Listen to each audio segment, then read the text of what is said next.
This is the Women's Super League, the WSL, and it's in the middle of a gold rush. In 2021, the league's combined revenue was £32 million.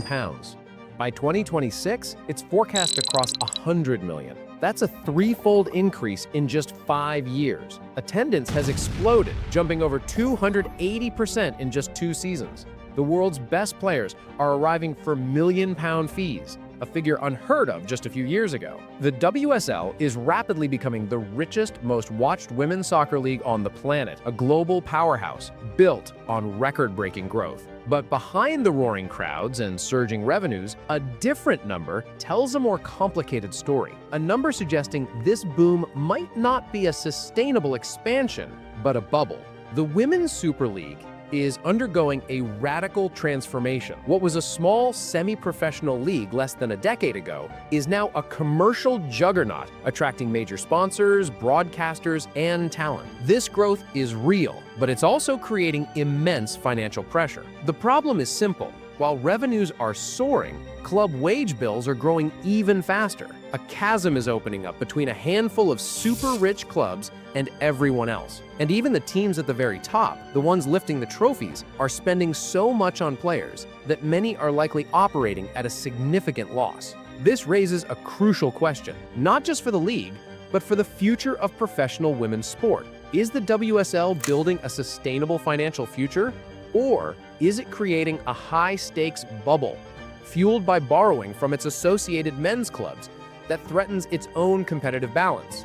In this video, we'll break down the engine of the WSL's unprecedented boom. We'll analyze the financial data to reveal the risks hidden beneath the surface, and we'll ask what choices the league's new leaders have to make to ensure this gold rush doesn't end in a bust. To understand how fragile this boom might be, we first have to understand how it was built, and it all happened incredibly fast. Just before the 21-22 season, the average attendance for a WSL match was under 2,000 people. The league was professional, but its commercial footprint was modest. Then, in the summer of 2022, everything changed. England's victory on home soil ignited a cultural wave. The players became household names, and interest in the domestic league skyrocketed. The WSL's leadership and its clubs were ready to capitalize. Their strategy boiled down to 2 key things. First, money. The league secured a landmark broadcast deal and a title sponsorship with Barclays. This new money flowing in gave clubs the confidence to invest. Historically, most women's teams played in smaller stadiums with capacities of just a few thousand, but a handful of pioneering clubs, led by Arsenal, made a strategic bet. They started scheduling their biggest games in the giant stadiums used by their men's teams. The bet paid off. In February 2024, Arsenal drew over 60,000 fans for a league match against Manchester United. That single game had more spectators than the entire league averaged in a weekend just 3 years prior. This combination of cultural momentum, commercial investment, and smart logistics created a perfect storm. More fans meant more valuable sponsorships. More broadcast money meant clubs could attract better players. It was a virtuous cycle of growth. From the outside, the WSL looked like an unstoppable success story. But when you look closer at the numbers driving that success, the foundation starts to look a little uneven. Let's go back to those incredible attendance numbers. A league-wide average of over 7,300 fans per game in 23-24 is genuinely impressive. But that number is hiding a huge disparity, because the WSL attendance story is in large part an Arsenal story. In the 24-25 season, Arsenal's average attendance was more than 4 times the league average. Their success at filling the Emirates skews the entire picture.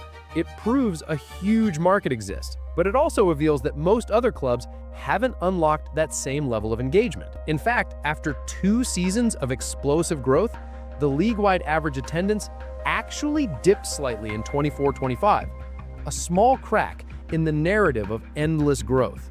But the much bigger stress test on the WSL's model isn't in the stands, it's on the balance sheet. To attract top players, clubs are spending at an astonishing rate, and their biggest expense is wages.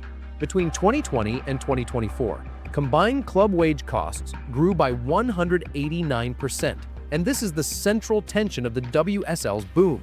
The price of competition is rising even faster than the league's impressive new revenues. It's creating a dangerous financial situation for nearly every club in the league. In soccer finance, there's a key metric for club health: the wage-to-revenue ratio. It's simple. What percentage of your income do you spend on salaries? A generally accepted benchmark for sustainability is to keep that number below 70%. In the WSL, the top clubs are flying past that warning sign. In the 23-24 season, champions Chelsea spent 90 pence of every pound they earned directly on wages. Manchester City spent 100% of their revenue on wages. And this doesn't even take into account other major costs like stadium operations, travel, or marketing. When you factor those in, it's almost certain that even the most successful clubs are operating at a significant annual loss. This growth at all costs model is only possible because these clubs are financially supported by their massive parent organizations, the affiliated men's Premier League teams. For now, those owners see the investment as worthwhile, but it is not a self-sufficient system. This financial reality has split the WSL in two. In the 23-24 season, the top four clubs, Arsenal, Chelsea, Manchester United, and Manchester City, generated almost double the revenue of the other 8 clubs combined. This financial gap creates a stark difference in resources. At the top, clubs are paying estimated annual salaries as high as £400,000 to international stars. At the bottom, squad players can earn as little as £20,000 a year. This creates a feedback loop. The richest clubs sign the best players, win the most trophies, and earn the most prize money. Chelsea, for example, has won 6 of the last 8 league titles. So the financial disparity is clear. The question is, has it made the on-pitch product uncompetitive? Well, not yet. One way to measure this is by tracking emphatic wins, games won by 4 or more goals. Too many of these suggest a league full of mismatches. And here, the WSL is actually more balanced than its main European rivals in Germany and France. The games are, on average, closer and more exciting. This is the WSL's tightrope walk. It has a fantastic, competitive on-pitch product, but it's fueled by a financial model that is creating a deep and likely unsustainable divide between the haves and the have-nots. The league is booming, but the boom is unequal. And that brings the WSL to a critical crossroads. In 2024, governance of the WSL was handed over from the Football Association to a new independent body run by the clubs, called NewCo. Its primary challenge will be to manage this boom. The path forward involves a fundamental choice about what kind of league the WSL wants to be. Does it follow the path of some men's European leagues dominated by a few super clubs in a high-spending, high-risk arms race? Or does it look to models like the NWSL in America, which has mechanisms designed to foster more financial parity and competitive balance?